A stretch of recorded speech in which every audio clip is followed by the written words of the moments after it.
Bismillahirrahmanirrahim. Dear students, Assalamu alaikum. Today I am going to discuss osmosis and osmotic pressure in detail. As you know that osmotic pressure is also a colligative property. So before discussing osmotic pressure in detail, I will discuss osmosis. What actually osmosis is? You know very well, by osmosis we mean it is actually the movement of a solvent molecule from a region of high solvent concentration to a region of low solvent concentration through the semi-permeable membrane is called osmosis. तो osmosis का ये जो concept है ये सबसे पहले AB नॉलेट ने इसे प्रेजेंट किया था। फिर इसके ऊपर जो फर्दर आपके पास इसकी एक्सप्लेनेशन थी, इससे रिलेटेड और कॉन्सेप्ट थे वो पी फेफर ने और वांट हाफ ने इसके ऊपर दिए थे, जो आगे हम डिटेल में डिस्कस करेंगे। अच्छा, अगर आप ऑस्मोसिस को समझना चाहते हैं तो एक सिंपल से एक्सपेरिमेंट से आप समझ सकते हैं, फिर हम आगे फॉरवर्ड जाएंगे जी। फॉर एग्जांपल मेरे पास एक सॉल्यूशन है बीकर के अंदर, ठीक है जी। लेट्स से आपके पास ये कोई शुगर सॉल्यूशन है, डाइल्यूट शुगर सॉल्यूशन है, जिसमें सॉल्वेंट की कंसंट्रेशन आपके पास क्या है बेटा, ज्यादा है जी। सॉल्वेंट की कंसंट्रेशन यहाँ पर क्या है जी, मैक्सिमम है। अच्छा, इसी बीकर के अंदर मैं एक क्रिस्टल फनल लेता हूँ, क्रिस्टल फनल को इन्वर्ट किया, इन्वर्ट करके उसका जो माउथ है आपके पास उसको मैं कवर कर देता हूँ with that of semi permeable membrane. इस क्रिस्टल फनल के अंदर मैं शुगर की कोई कंसंट्रेटेड सॉल्यूशन डाल देता हूँ। बाय सॉल्यूशन जो है डाइल्यूट है, आपके पास सॉल्वेंट ज्यादा है, ठीक है। अंदर जो है मैं कोई कंसंट्रेटेड सॉल्यूशन डाल देता हूँ शुगर की, जिसमें सॉल्वेंट के मॉलिक्यूल क्या है जी, कम है आपके पास, ठीक है। यहाँ तक जो मार्क था इनिशियली आपके पास सॉल्यूशन का वो हमने शो कर दिया। आफ्टर सम टाइम क्या होगा, आपके पास सॉल्वेंट के मॉलिक्यूल जो हैं from a region of high concentration अपनी जहां पर उसकी कंसंट्रेशन ज्यादा है मूव करेंगे through the semi permeable membrane, ठीक है। सेमी परमिएबल मेम्ब्रेन क्या होती है, it is actually the membrane which selectively allows the material to pass through it. इसे मैं डिटेल में डिस्कस करूंगा आगे, ठीक है। ये सॉल्वेंट मॉलिक्यूल के लिए क्या है आपके पास, ही परमिएबल है, अलाउ कर रही है। सोल्यूट के मॉलिक्यूल इसके अंदर से पास आउट नहीं हो सकते आपके पास, ठीक है। Such a membrane is called semi permeable membrane. तो सॉल्वेंट के मॉलिक्यूल इन हुए अंदर, ऑब्वियसली फिर राइज करेगा क्या जी, आपके पास लिक्विड का कॉलम जो कि क्रिस्टल फनल के अंदर है। तो ये जो राइज हुए ये किस वजह से हुआ है कि सॉल्वेंट के मॉलिक्यूल जो हैं वो फ्रॉम द बीकर वो इन हुए किसमें जी, आपके पास क्रिस्टल फनल में। तो this is what actually the osmosis, by definition यही था, it is actually the movement of solvent molecule from a region of high solvent concentration to a region of low solvent concentration through the semi permeable membrane। अच्छा, अब ये जो semi permeable membrane है बेटा, it is a very important. Osmosis में आपके पास ये बड़ा अहम है, ये बैरियर है जिससे सॉल्वेंट मॉलिक्यूल ने क्रॉस होना है आपके पास from its high concentration to the low concentration, ठीक है। मेम्ब्रेन तीन किस्म की हो सकती हैं आपके पास।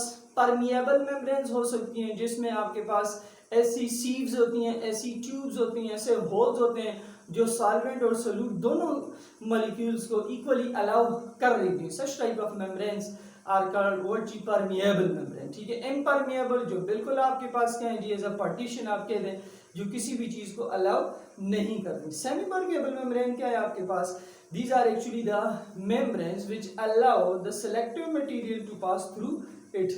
और याद रखें आपके पास जो परफेक्टली सेमी परमिएबल मेम्ब्रेन है उसे बनाना या उसे अभी तक जो है आपके पास उस तरह से अचीव नहीं किया जा सका जो कि परफेक्टली आपके पास क्या हो जी, सेमी परमिएबल हो। अच्छा, अब इस सेमी परमिएबल मेम्ब्रेन में बेटा आपके पास दो किस्में हो सकती हैं। ये आपके पास क्या हो सकती है जी, मेम्ब्रेन जो है ये नेचुरल भी हो सकती है, ठीक है, और ये आपके पास क्या हो सकती है जी, आर्टिफिशियल भी हो सकती है। अच्छा, आप किस किस्म की सेमी परमिएबल मेम्ब्रेन यूज कर रहे हैं, ठीक है।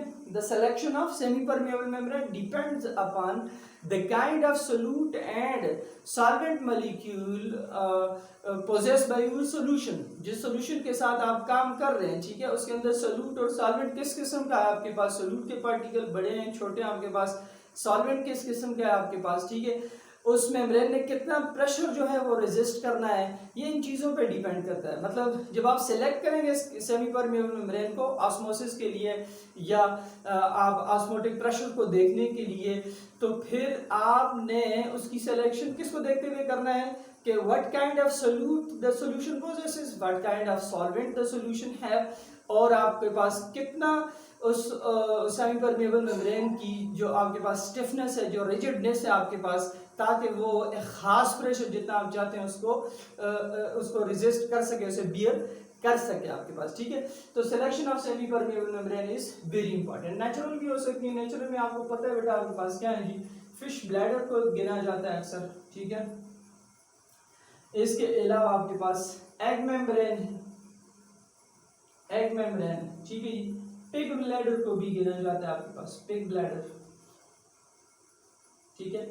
इसके अलावा और भी हो सकती है। तो ये कुछ आपके पास क्या है जी, नेचुरल मेम्ब्रेन हो सकती है जो कि सेमी परमेबल। प्लाज्मा मेम्ब्रेन है आपके पास, ठीक है, is also a selective membrane, plasma membrane, ठीक है,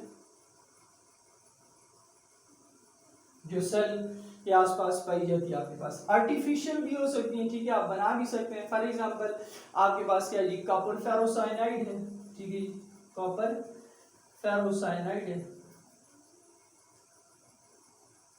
Cu2 FeCN6 कॉपर फेरोसाइनाइड है आपके पास। इसी तरह से सेलुलोज नाइट्रेट,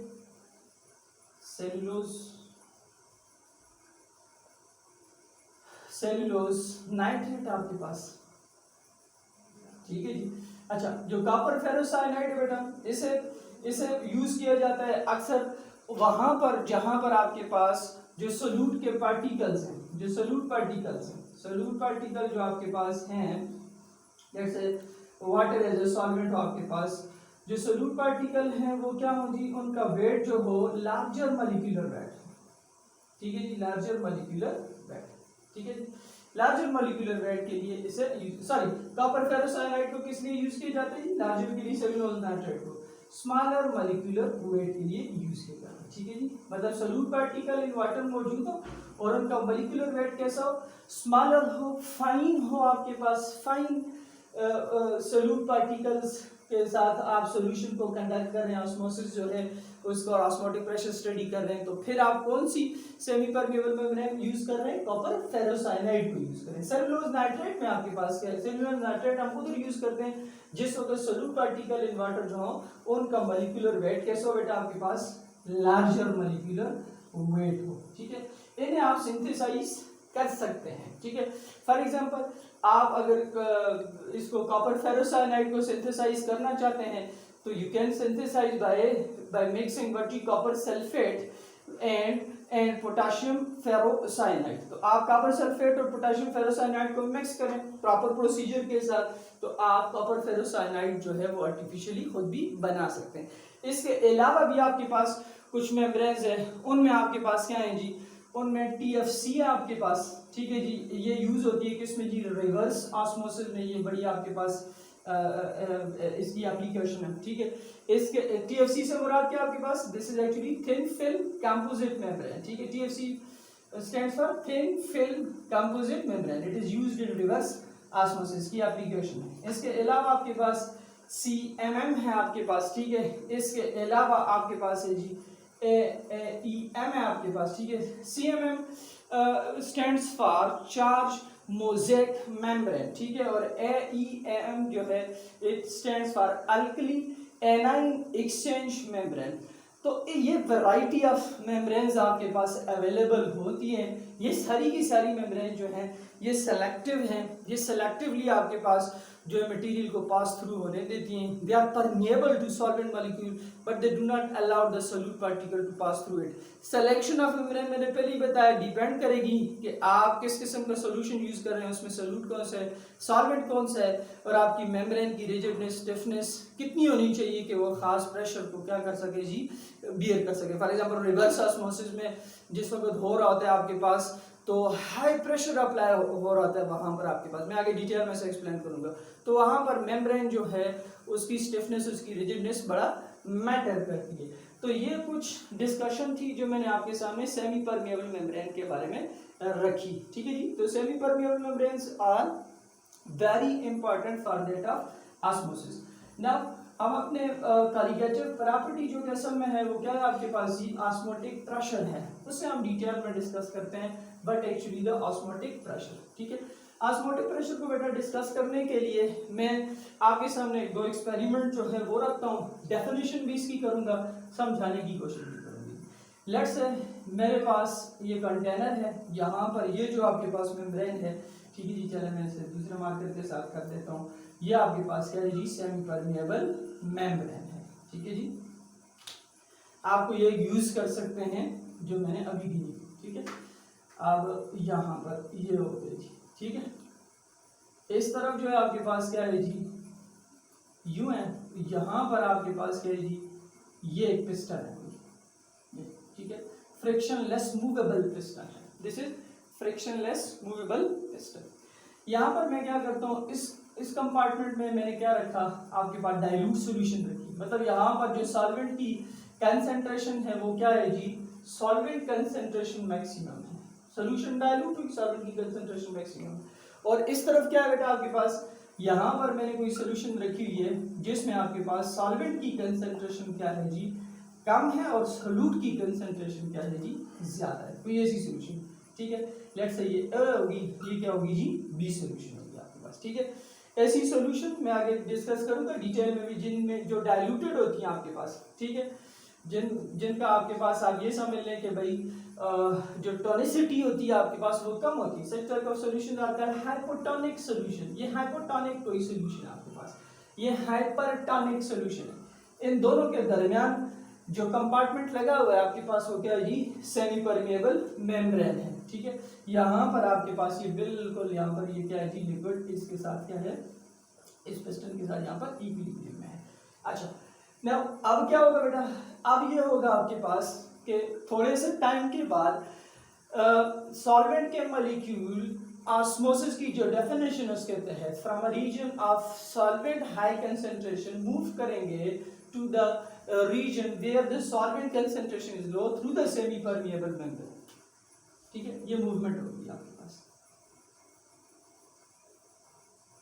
ठीक है, जब ये मूवमेंट होगी आपके पास तो फिर यहाँ पर ऑब्वियसली जो लिक्विड कॉलम है आपके पास वो क्या करेगा जी, वो राइज करेगा आपके पास। ठीक है, और जो सॉल्वेंट की मॉलिक्यूल है it continues until the osmotic equilibrium is established। ठीक है जी, ऑस्मोटिक इक्विलिब्रियम किस तरह से एस्टेब्लिश होगा आपके पास मैं आपको बताऊंगा। ठीक है, अब इस मूवमेंट की वजह से ये जो पिस्टन है ये पुश हो गया जी ऊपर की तरफ, यहाँ पर आ गया, ऊपर की तरफ आ गया।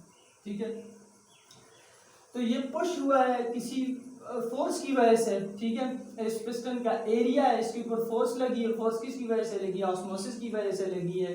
तो फोर्स पर यूनिट एरिया क्या होता है, pressure, this pressure is actually what जी, ऑस्मोटिक प्रेशर। ठीक है, अब उस वक्त तक आपके पास ऑस्मोसिस होता रहेगा जब तक आपके पास ऑस्मोटिक इक्विलिब्रियम एस्टैब्लिश नहीं हो जाता। कैसे ऑस्मोटिक इक्विलिब्रियम एस्टैब्लिश नहीं हो जाता आपके पास, ये जो लिक्विड का कॉलम आपके पास ऊपर को गया है। ठीक है, बेड ऑफ पिस्टन है, लिक्विड का कॉलम है, ये हाइड्रोस्टैटिक प्रेशर है जो कि नीचे की तरफ लग रहा है। ठीक है, और इस तरफ से जो प्रेशर आ रहा है आपके पास वो कौन सा प्रेशर है जी, ऑस्मोटिक प्रेशर है। तो जिस वक्त ये जो हाइड्रोस्टैटिक प्रेशर है ये इक्विवेलेंट हो जाता है किसके जी, ऑस्मोटिक प्रेशर के। ठीक है, तो देयर इज एन इक्विलिब्रियम, जो फर्दर फ्लो है आपके पास सॉल्वेंट मॉलिक्यूल का वो नहीं होता आपके पास, ये ऑस्मोटिक इक्विलिब्रियम की स्टेट है। मतलब जो हाइड्रोस्टैटिक प्रेशर है लिक्विड को वो नीचे की तरफ है, रेट ऑफ द पिस्टन भी आपके पास वो भी नीचे की तरफ है, इस तरफ से आपके पास सॉल्वेंट के मॉलिक्यूल रश कर रहे हैं, ऑस्मोसिस की वजह से प्रेशर डेवलप हुआ। यहाँ पर आपके पास क्या है जी, पिस्टन जो है वो उसकी पोजीशन क्या होगी, इफेक्ट्स होगी, क्यों कि अब जो डाउनवर्ड फोर्स है उसे जो अपवर्ड फोर्स है आपके पास ऑस्मोसिस की वजह से वो बैलेंस कर रही है, देयर इज इक्विलिब्रियम। ठीक है, जो फर्दर ऑस्मोसिस है वो नहीं हो रहा। अब अगर आप इसी ऑस्मोटिक प्रेशर को आप एक और अंदाज में भी समझ सकते हैं, कैसे कि मैं यूं करूं आपके पास, आप देखिए बेटा सॉल्वेंट के मॉलिक्यूल ने रश किया है अंदर की तरफ। ठीक है, सॉल्वेंट के मॉलिक्यूल ने अंदर की तरफ रश किया है सॉल्यूशन की तरफ, तो ये कौन सा ऑस्मोसिस हो गया, दिस इज एक्चुअली व्हाट जी, एंड ऑस्मोसिस। ठीक है, एंड ऑस्मोसिस। आप क्या करें, आप ऐसा करें कि इस पिस्टन के ऊपर एक इक्विवेलेंट प्रेशर लगाएं, इक्विवेलेंट मैकेनिकल प्रेशर लगाएं। कि ये वाला पिस्टन दोबारा अपनी इस जगह पर आ जाए, तो आप जो मैकेनिकल प्रेशर लगा रहे हैं वो इक्विवेलेंट है to the pressure develop due to the osmosis, ठीक है। और वो प्रेशर क्या है आपके पास जी, ऑस्मोटिक प्रेशर है। तो जब आप इसे आप लोग इसके ऊपर मैकेनिकल प्रेशर लगाएंगे आपके पास, तो इससे क्या होगा, आपके पास जो सॉल्वेंट के मॉलिक्यूल जिन्होंने रश किया था वो दोबारा से आपके पास क्या जाएंगे जी, इस तरफ आएंगे। तो अब ये क्या है बेटा आपके पास, दिस इज एग्ज ऑस्मोसिस, ठीक है जी, एग्ज ऑस्मोसिस, या आप कह सकते हैं कि भाई eggs osmosis, this is actually reverse osmosis.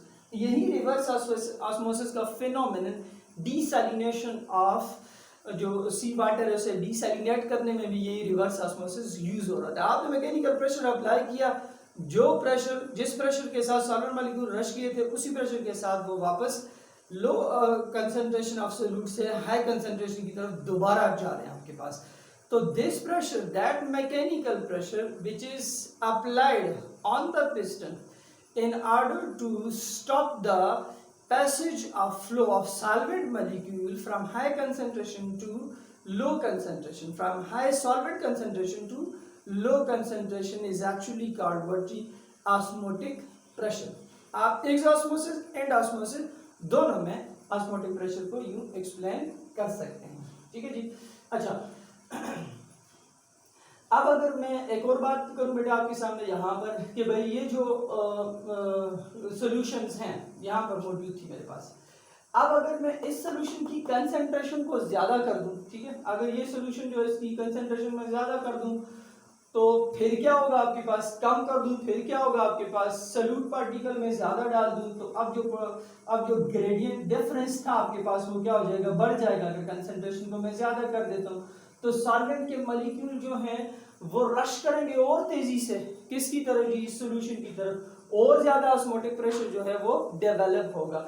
यही आपके पास क्या है जी, वॉन हाफ के लॉज हैं आपके पास, जो कि ये कहते हैं कि जो ऑस्मोटिक प्रेशर है जिसे हम डिनोट करते हैं पाई से, मैं आगे से डिटेल में एक्सप्लेन करूंगा, वो डायरेक्टली प्रोपोर्शनल है टू द कंसंट्रेशन, ठीक है। जितनी आपके पास कंसंट्रेशन ज्यादा होगी उतना ही आपके पास क्या होगा जी, जो सॉल्वेंट के मॉलिक्यूल है वो रश करेंगे ज्यादा, आपके पास ज्यादा प्रेशर जो है वो क्या होगा जी, डेवलप होगा। तो इसका मतलब ये है पी फेफर ने और वॉन हफ ने ये कहा कि जो ऑस्मोटिक प्रेशर है वो चेंज होता है, ठीक है जी, किसके साथ जी, if we put what the amount of solute, ठीक है, अगर हम अमाउंट ऑफ सोल्यूट को ज्यादा करें तो ऑस्मोटिक प्रेशर में चेंज आ रहा है। तो दैट्स हाउ हम कह सकते हैं आपके पास कि जो ऑस्मोटिक प्रेशर है वो डिपेंड कर रहा है to the amount of solute, the concentration of solution. तो फिर ये क्या हुई जी, ऑस्मोटिक प्रेशर भी आपके पास मानी जाती है, गिनी जाती है क्या चीज, ये एक कॉलिगेटिव प्रॉपर्टी, इस तरह से आप लेते हैं। आगे जो वॉन हाफ के लॉज हैं आपके पास, या वॉन हाफ की थ्योरी ऑफ डाइल्यूशन है आपके पास, या इससे रिलेटेड जो कैलकुलेशन है ऑस्मोटिक प्रेशर से कि हम मॉलिक्यूलर वेट कैसे मालूम कर सकते हैं, ठीक है, डिसॉल्व सब्सटेंस का, चूंकि कोलिगेटिव प्रॉपर्टी का सिग्निफिकेंस है, ये दूसरे हिस्से में मैं आपको पढ़ाऊंगा, ठीक है, इसी वीडियो के दूसरे हिस्से में मैं आपके सामने ये चीजें रखूंगा। अच्छा, नाउ ऑस्मोसिस के ऊपर कोई थ्योरीज भी पेश हुई हैं आपके पास, ठीक है जी। अच्छा, थ्योरीज पर जाने से पहले मैं कुछ सॉल्यूशंस पे भी आपके सामने बात करूं, थोड़ी सी बात मैंने की थी। सॉल्यूशंस भी बेटा आपके पास हो सकती हैं, हाइपोटोनिक सॉल्यूशन हो सकती हैं, हाइपरटोनिक सॉल्यूशन हो सकती हैं और आइसोटोनिक सॉल्यूशन हो सकती हैं। अब सबसे पहले जो आपके पास है जी, जो सॉल्यूशन हाइपोटोनिक होगी वो क्या है, जो सॉल्यूशन आइसोटोनिक होगी वो क्या है, और जो सॉल्यूशन हाइपरटोनिक होगी वो क्या है। इसके लिए मैं आपके लिए बना देता हूँ जी, 3 बीकर से रख देता हूँ, ठीक है, यहाँ पर ये मैं रख दीजिए।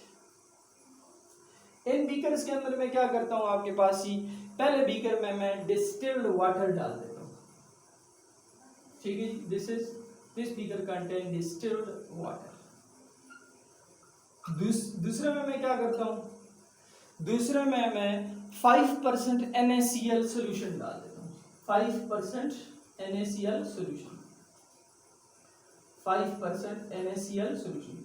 तीसरे में मैं जो है 0.95% NaCl सोल्यूशन डाल देता हूँ, ठीक है जी, वाटर में। अब इन तीनों बीकर्स में मैं क्या करता हूँ, रेड ब्लड सेल्स हम लोग रख देते हैं, ठीक है जी, red blood cell, RBCs, erythrocytes, ये डाल देता हूँ।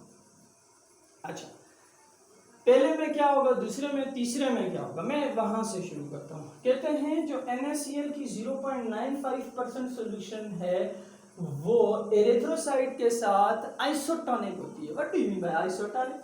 आइसोटोनिक किस तरह से आपके पास ही कि भाई ये जो है आपके पास, ये जो सोल्यूशन है आपके पास, इसमें जो एरिथ्रोसाइट के अंदर जो मटेरियल है, जो कंटेंट है आपके पास सोल्यूशन का, वो बराबर होता है, इसकी टोनिसिटी, ठीक है जी, वो बराबर होती है किसके साथ जी, आपके पास 0.95% NaCl। तो आइसोटोनिक सोल्यूशन क्या होगी कि जिनमें जो कंसंट्रेशन है आपके पास वो क्या है जी, जो कंसंट्रेशन ग्रेडियंट है आपके पास दोनों सॉल्यूशन के पास वो क्या हो जी, इक्वल हो। तो 0.95% बीकर में पड़ा हुआ बाहर जो सॉल्यूशन है वो आइसोटोनिक है, उसकी कंसंट्रेशन सेम है as compare to that of solution possessed by erythrocyte. लेकिन याद रखें ये जो मेम्ब्रेन है एरिथ्रोसाइट्स की, ये आपके पास क्या है जी, परफेक्टली सेमी परमिएबल नहीं है। तो there is flow of solvent molecule from NaCl solution towards the erythrocyte, ठीक है। तो थोड़ा बहुत हो सकता है आपके पास, मैंने पहले बताया था कि सेमी परमिएबल मेम्ब्रेन परफेक्ट नहीं है, बट ये सॉल्यूशन क्या मानी जाती है आपके पास ही, आइसोटोनिक सॉल्यूशन मानी जाती है, ठीक है।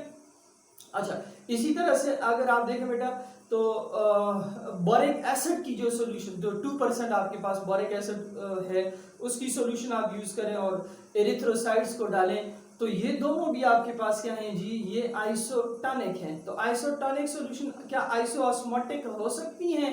तो ये डिपेंड करेगा कि जो सेमी परमिएबल मेम्ब्रेन है वो परफेक्टली सेमी परमिएबल है या नहीं। आइसोटोनिक क्या होंगे, जिनकी कंसंट्रेशन दोनों सॉल्यूशंस की सेम आपस में, ठीक है। आइसोऑस्मोटिक क्या होंगे, जिनका ऑस्मोटिक प्रेशर जो है वो क्या हो जी, आपके पास सेम हो।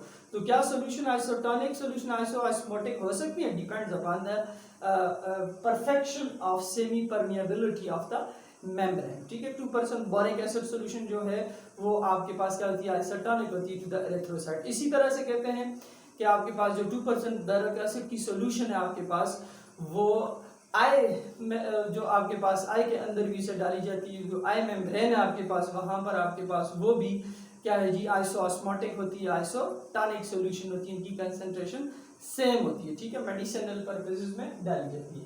5% NaCl सॉल्यूशन क्या है आपके पास, अब ये हाइपरटोनिक सॉल्यूशन है। कौन सी, बाहर जो सॉल्यूशन मौजूद है ये हाइपरटोनिक है आपके पास, अंदर जो सॉल्यूशन मौजूद है वो आपके पास क्या है जी, हाइपोटोनिक सॉल्यूशन आपके पास, ठीक है। अंदर हाइपोटोनिक क्यों, उसकी कंसंट्रेशन कम है, किधर, अंदर एरिथ्रोसाइट के अंदर। 5% आपके पास NaCl ये हाइपरटोनिक है, ठीक है, दिस इज हाइपरटोनिक। और जो अंदर सॉल्यूशन है ये क्या है जी, हाइपोटोनिक सॉल्यूशन है आपके पास। तो अब क्या होगा, जो सॉल्वेंट के मॉलिक्यूल हैं वो कहां से आएंगे आपके पास, क्या इधर से अंदर को जाएंगे, नहीं, यहां से बाहर को आएंगे आपके पास। जो एरिथ्रोसाइट हैं, जो आपके पास आरबीसीज हैं, ये सेल क्या करेंगे आपके पास जी, श्रिंक करेंगे, ठीक है जी, श्रिंक्स। तो अगर आप ऑस्मोसिस को डिफाइन करना चाहें बेटा तो एक और तरह से भी आप डिफाइन कर सकते हैं। It is actually the movement of solvent molecule from a hypotonic solution to a hypertonic solution through a semi-permeable membrane until the two solution becomes isotonic, ठीक है जी। तो जब ये आइसोटोनिक हो जाएंगी आपके पास, तो जो फ्लो है सॉल्वेंट मॉलिक्यूल का फ्रॉम हाइपोटोनिक टू हाइपरटोनिक, वो आपके पास क्या हो जाएगा जी, खत्म हो जाएगा, सीज कर जाएगा आपके पास।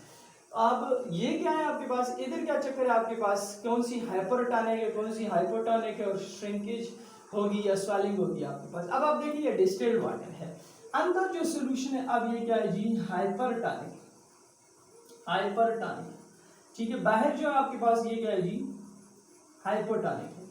तो बाहर से फिर सॉल्वेंट मॉलिक्यूल जो है वो रश करेंगे अंदर की तरफ, ठीक है। तो इस केस में आपके पास एरिथ्रोसाइट क्या करेंगे जी, स्वेल करेंगे आपके पास, ठीक हो गया।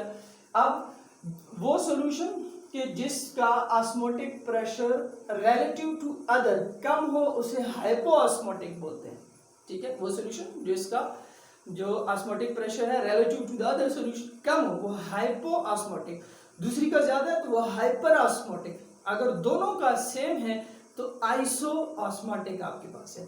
तो ये कुछ सॉल्यूशंस की आपके पास क्या है जी, टॉनिसिटी के बारे में मैंने आपको बताया।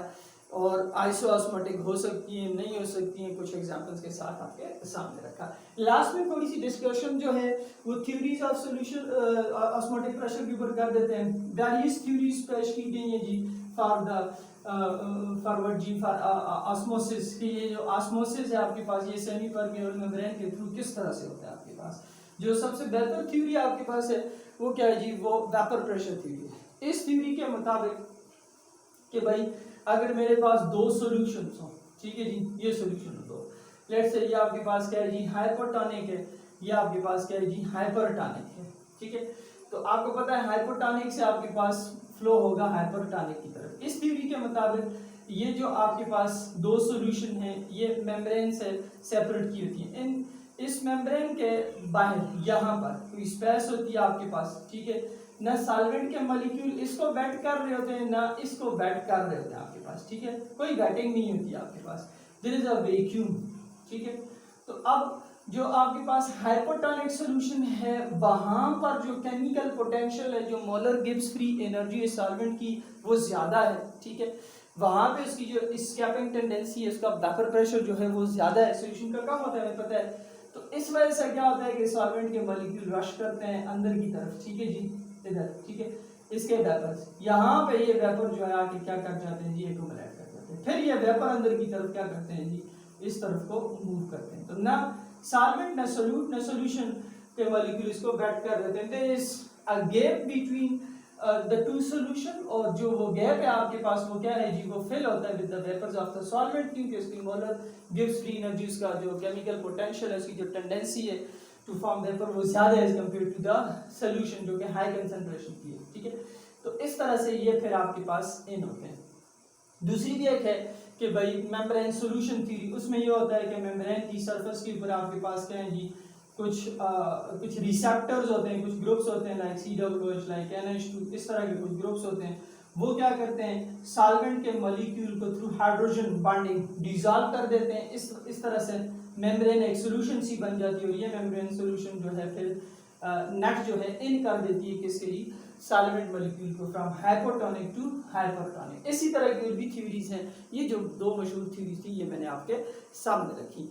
तो that was totally about the osmosis, osmotic pressure, फिर मेम्ब्रेन्स के बारे में सब कुछ था। यहाँ से आगे नेक्स्ट जो पोर्शन होगा उसमें मैं आपके सामने डिस्कशन रखूंगा कि भाई किस तरह से हम लोग डेरिवेशन कर सकते हैं पाई ऑस्मोटिक प्रेशर को रिलेट करने के लिए with that of concentration, with that of temperature, with that of volume, ठीक है। और फिर आपके पास हम मॉलिक्यूलर वेट किस तरह से मालूम करेंगे, और वांट हाफ की जो डाइल्यूशन थ्योरी है वो हम कैसे मालूम करेंगे।